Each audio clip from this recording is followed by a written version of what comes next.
What up guys, Spyro here! Before we start the video, I just want to let you know how you can help JT Anime's channel grow by going to check out their merch store on Etsy. You can help support the channel by purchasing merchandise like It's Bringing You All That Nerdy Goodness t-shirt, multiple variants coming soon. And just to remind you, new merchandise will be added regularly and all confirmed purchases get a special shout out in future videos. You can also support them at their Buy Me a Coffee page where they'll soon be offering membership exclusive content such as new videos and more of their original and upcoming content like JT Anime and Nerd's new Pendragon Knights of the Round, one of many stories in JT Anime's new superhero universe. Finally, be sure to check out their Amazon affiliate links in the description and pinned comment below. You can not only find incredible products, but also help them toward our goal of turning this YouTube channel into a full-time gig, so they can provide you with higher quality content. So be sure to Hulk smash that subscribe button for more content. JT Anime and Nerd, bring you all that nerdy goodness. Enjoy the video. Once upon a time, in a village within Romania, a young woodsman and his wife did bear a child, a boy, full of laughter and life. To them, he was everything. For many years, he was their priority, teaching him, guiding him, loving him. His father, the woodsman, would even weave tales of his past, false and fantastical, to the boy, impossible dreams to chase. However, things did change as he reached his 12th year, when the news came of a sibling on its way. The boy was elated. He cherished his family above all, valuing the love they bestowed upon him. But this obsession in the value of their love became his undoing. Upon his sister's birth, all the love and attention once lavished upon him was now diverted to her. Resentment toward his sister grew within the boy, and he forged a new reputation in their village, inspired by his father's affinity for false stories. The boy gained the reputation of the town liar. He sought the attention from his peers and parents. At first, this gambit worked, but over time, their patience waned. Desperate, the boy chose to utter a perilous falsehood. He cried out to the villagers, proclaiming a wolf had wandered into the village. In those moments where his lies were believed, his parents stood by him, and his sister equally, showering them both with the affection parents naturally bestow upon their offspring.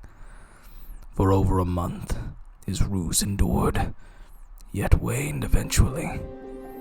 Even his parents grew weary of his deceit, their disappointment clouding their judgment, granting him even less attention than before.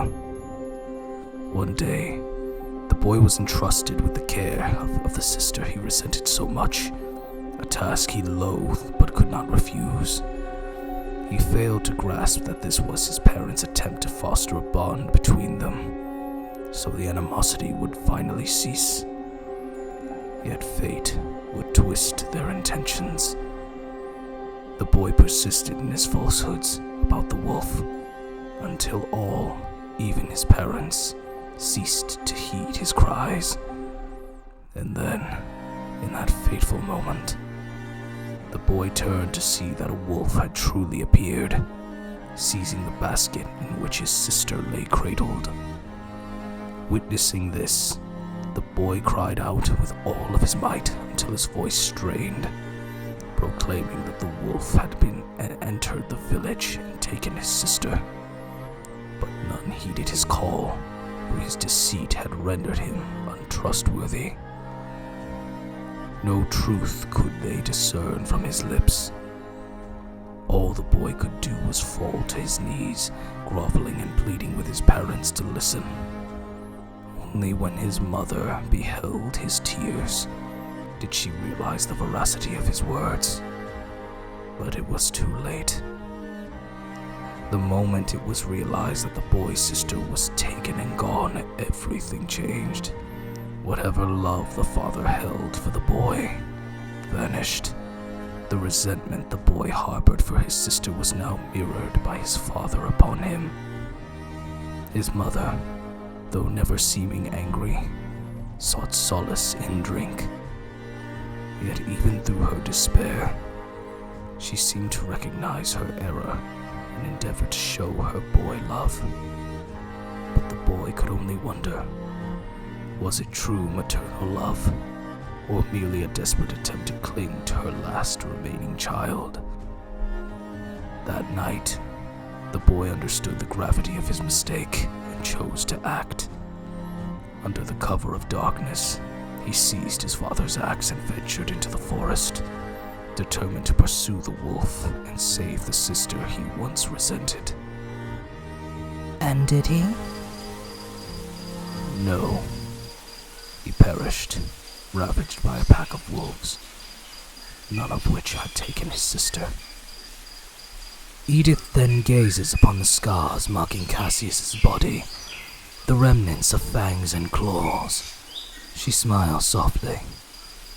Very well. Edith sets her pipe aside and wraps her arms around the woodsman, much to his surprise and curiosity. Let us rest until morn, my woodsman. Cassius hesitates, then deciding not to wrap his arms around Edith. Yet, for the first time in so long, the woodsman felt.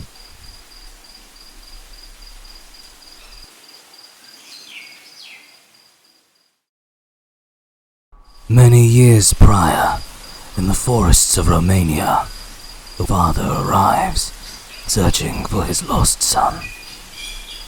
Son! Son! Look! Just then, the woodsman's father beholds a grievous sight. He sees the body of his boy who cried wolf, covered in wounds and gashes from an attack by a pack of wolves. Lucas! The father runs to his boy, cradling his corpse in his arms. He begins to shed tears of sorrow. The dark reality of losing his last child lay bare before him.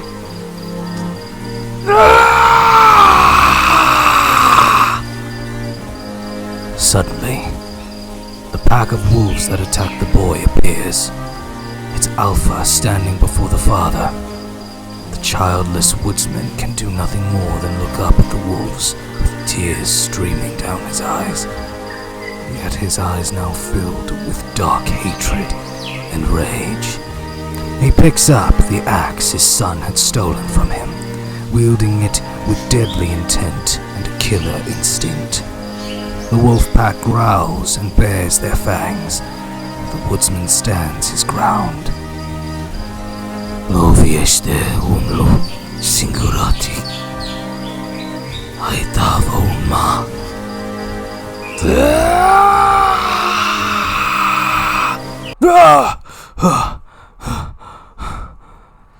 Just then, Cassius glanced to his side, only to find Edith was no longer beside him, his attention swiftly claimed by a sound he had not heard in years, an echo of terror. Hearing this, Cassius storms out of his cottage, axe in hand. He plunges into the deep woods, where he finds none other than Blanchette, pursued by a fearsome wolf, its body marred with scars, a beast seasoned by countless battles. As the wolf corners the young girl against a tree, Cassius places himself between the child and the beast. The woodsman stands tall, prepared to fight to the death. Strike a lone wolf. The pack will follow. The woodsman charges forth. In that instant, a memory floods Cassius's mind, flashing back to a time many years past. when a younger Cassius stood within the forge of his Thane's stronghold, as a particular weapon was being forged, its edge gleaming with the promise of bloodshed. The weapon is revealed to be the Woodsman's axe. The Thane grasps it firmly, and then presents it to young Cassius. May the moon itself tremble at this blade. Another flash reveals a silhouetted Cassius mowing down his enemies in a bloody rage, wielding his new axe. Upon closer inspection, the right flank of his axe blade bears a carving of a wolf bearing its fangs beneath a crescent moon. Back in the present, Cassius returns to his sense, as if the fury of battle had left him in a trance. He looks down to see the battle-worn wolf, now mutilated, as though torn apart by a wild beast.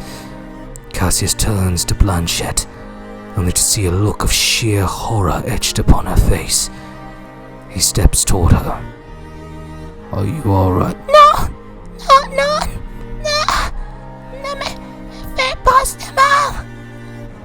Cassius' expression shifts to one of confusion and pain. Blanchette then bolts toward her cottage, her cries echoing through the trees. Ah, monster! As he watches her flee, Cassius' mind drifts back to the tale of the boy who cried wolf, the boy who begged for help but received it only when it was too late. Cassius would then look down at his hands, stained with the blood of the wolf, understanding now why Blanchette, a little girl, would see him as a monster. Below him, as he looks past his hands, Cassius finds what appears to be a picnic basket she was carrying on the ground, surmising that this big bad wolf was tracking her for food. In somber silence, Cassius finds a nearby river and begins to wash the blood away, the cold water doing little to cleanse the deeper stains left in his soul. Cassius notices the sun sinking beneath the horizon, the day's light fading fast as nightfall approaches.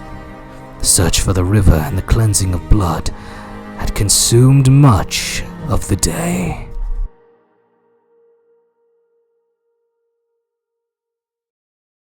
As he made his trek back home, darkness greeted him on his return. But just as he neared his cottage, the air was pierced by a scream. Blanchette's scream, emanating from within her home. Within the cottage, Blanchette retreated, her small form backing away from a snarling unknown beast. Cassius burst through the window, shards of glass cutting into his flesh as he once again positions himself between the girl and whatever terror awaited. When he looked up, however, his battle-hardened demeanor crumbled into one of sheer shock at the sight before him. His mind flashed back to years earlier, when a younger Cassius served as a raider under his leader, who had risen to the rank of Thane in their homeland. Together, they stood atop the stronghold, surveying the battlefield. The enemy possesses a berserker in their ranks. Vile beast. A berserker is merely a man in the guise of a beast. My family, they know of a true beast. Tell me, Housecarl, have you never heard the tale of the Moonlight Beast? Cassius shakes his head, ignorant of the lore. The Moonlight Beast is said to take the form of a wolf, yet possesses the body of a man. The Thane walks toward the forge, where molten metal sizzles and sparks as the axe is near to completion. A true monster, no doubt born from the loins of Hell herself. Together, They watch as the axe nears its completion, its blade shaped to deal a great death. My father encountered this moonlight beast. It brought him to the brink of death, but he succeeded in slaying the creature. Back in the present, Cassius stares at the terrifying beast before him, the memories merging with the grim reality of the moment. The beast is known. The creature before Cassius took shape, its grotesqueness and fur-covered form becoming clear in the moonlight. A were-beast. We interrupt this broadcast to give you awesome merch! Support JT Anime Nerd by purchasing from his merch store on Etsy, like this Why So Serious Joker hat, or this I Always Come Back Springtrap hat. You can even support the creator himself by purchasing the Bring You All That Nerdy Goodness shirt. Multiple variants coming soon. Supplies may be limited, but new merch is added regularly. You can visit the shop by clicking the link below in the description and pinned comment section. And if you make a purchase, let us know in the comments below and we'll be sure to give you a shout out with every purchase at the end of each video. Enjoy JT Anime Nerd, bringing you all that nerdy goodness. And be sure to Hulk smash that subscribe button if you wish to see more of JT Anime Nerd's videos. Thanks for watching! The were-beast's howl echoed through the night, a primal cry that reverberated beyond the small, secluded cottage. Cassius, the woodsman, felt the chill of that sound, yet it only steeled his resolve. With no hesitation, he charged at the beast, his powerful frame slamming the werewolf into the bed behind it, the wooden frame splintering under its weight. Blanchette, frozen in terror, watched from behind, her eyes wide with fear. "Run, girl! Run now!" The were-beast, quick to recover, sprang back to its feet, the moonlight pouring through the cottage windows and glinting off its fur, giving off a mysterious, otherworldly glow. With a feral snarl, the creature lunged at Cassius, nearly pinning him to the floor. But the woodsman's axe found its mark, the silver blade biting deep into the beast's shoulder.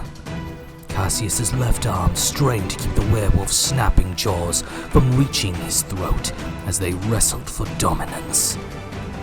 In that moment of struggle, Cassius noticed something strange. The moonlight that bathed the werewolf seemed to be drawn into the axe, illuminating the wolf sigil carved into its blade. As the light intensified, a memory surged into Cassius's mind, the voice of his thane speaking once more. It is said that beasts of the moon can absorb the moon's light through their fur. But silver absorbs the moonlight, turning the beast's own strength into its greatest weakness. A silver weapon, forged in the light of the moon, can do more than slay the beast. It can slay the moon itself, and thus, the silver light was born. The words of his thane rang true as Cassius witnessed the power of the moonlight coursing through the axe, weakening the were-beast with each passing second. The beast's growls became more frantic, its movements more desperate, as if it could sense its doom drawing near, while the moonlight it absorbed was being drained from its very body. In a frenzied bid for survival, the were-beast lunged, sinking its fangs deep into Cassius's shoulder. The beast's cursed blood sought to intertwine with the woodsman's own, to pass the monstrous legacy of the lycanthropy. But Cassius, driven by his will as the silver in his blade, shoved the beast away with a surge of strength, staggering to his feet. Realizing the dire nature of the wound, knowing full well the dark transformation it promised, Cassius made a swift, and harrowing decision. With a single precise motion, he wielded his own axe against himself, slicing through the bit, severing flesh and ensuring whatever taint the beast's bite carried would be purged with it. The werebeast, sensing its prey's weakening resolve, charged once more, its eyes aflame with the moon's malevolent light. As Blanchette looked on in terror, the full moon reached its zenith, casting an eerie glow over the blood-soaked scene. Time seemed to slow for Cassius. In the corner of his vision, he saw a dark, spreading pool of blood near the shattered bed. Blood that could only belong to Edith, the woman whose companionship awakened in him a long-forgotten tenderness. Realization struck him like a thunderbolt, focusing his mind into a singular point of rage and sorrow. In that moment of clarity, Cassius unleashed his fury with a speed that startled even the monstrous werebeast. He struck, the silver axe carving through the beast's torso with vicious precision.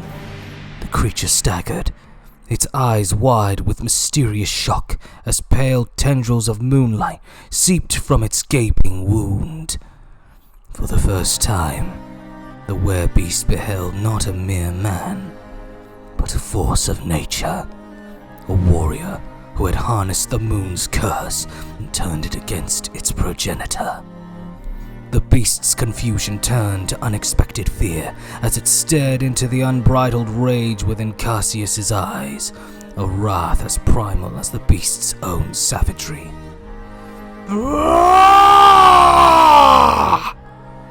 The woodsman, driven by a fury that bordered on madness, hurled the werebeast onto the shattered remains of the bed. With unrelenting savagery, he brought the axe down upon the creature, his every stroke a manifestation of his intent to annihilate the monstrous foe before him.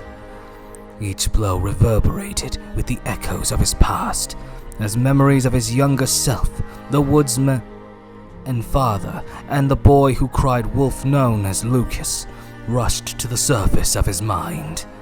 Visions flashed before his eyes, a horde of enemies from his past life as a Viking, Lucas's father and Lucas himself both charging headlong into a pack of snarling wolves, their fury mirroring the frenzy with which he now assaulted the werebeast. As Cassius and the creature exchanged blows, the clash of claw against silver, the blood of both man and beast spattered across the ruined cottage. The ghostly memories intensified. In the tumult of battle, the woodsman's mind wavered between past and present. He saw the father and son, their forms mangled and torn as they fought against overwhelming odds, their savage determination mirroring his own. Then, in a sudden vivid flash, the past reared up in full force. A grievously wounded Lucas, the boy who had once cried wolf, awakened in the aftermath of his attack. Lucas stood, his body gashed and bloodied, confusion clouding his thoughts as he struggled to comprehend his survival. But when he turned, his breath caught in his throat. Strewn across the ground were the lifeless bodies of the entire wolf pack that had attacked him earlier. And at the center of the carnage knelt his father, drenched in blood. With trembling steps, Lucas approached his father, but the man's eyes were empty, devoid of life. His gaze fixed on some unseen point, his final thoughts lost to his son, though their purpose was clear to those who understood the depth of a father's love and the vengeance that drove him to fight. Back in the present, the woodsman and the werebeast faced each other, both weary and drenched in blood, their battle having taken them to the brink of endurance. In the shadows behind, Blanchette watched, her small frame now eerily still, no longer trembling with fear as she had before. Suddenly, the were-beast faltered, collapsing backwards onto the broken bed once more. Then, to Cassius's mounting horror, the creature began to change, its monstrous form receding as the curse releases its hold. As the transformation completed, the woodsman found himself staring at the pale, bloodied, and still breathing figure of a familiar elderly woman. The realization struck him like a thunderclap. The beast he had fought so desperately to destroy was Edith, the woman who had shared his bed, his secrets, and perhaps the last vestiges of his heart. As Cassius beheld a dying Edith, the weight of his actions bore down upon him, and tears welled in his eyes, blurring his vision. His thoughts drifted back to the tragic tale of the boy who cried wolf, to the infant sister who was cruelly snatched away by the ravenous jaws of a wolf. The echoes of the past resonated within him, deepening his despair. Renmia? Cassius turned to face the young girl, only to be met with a sight he had not anticipated. Bathed in the pale light of the moon, Blanchette's true form was revealed. She stood before him as a creature of both human and wolf and beast, her body adorned with fur, her fingers tipped with claws, and her mouth lined with fangs. Yet, despite her transformation, Blanchette retained the innocent expression of humanity on her face, her expression marked by sorrow and confusion, rather than mindless rage that had consumed her grandmother. In that moment, realization dawned upon Cassius. He understood now why Edith had been so guarded, so secretive about Blanchette.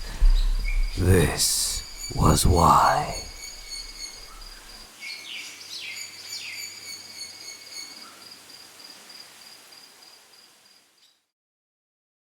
I hope you guys enjoyed this video. If you did, be sure to check out our merch store, buy me a coffee page, and Amazon affiliate link linked in the description and pinned comment below, so you can help us expand the channel and give you guys higher quality content.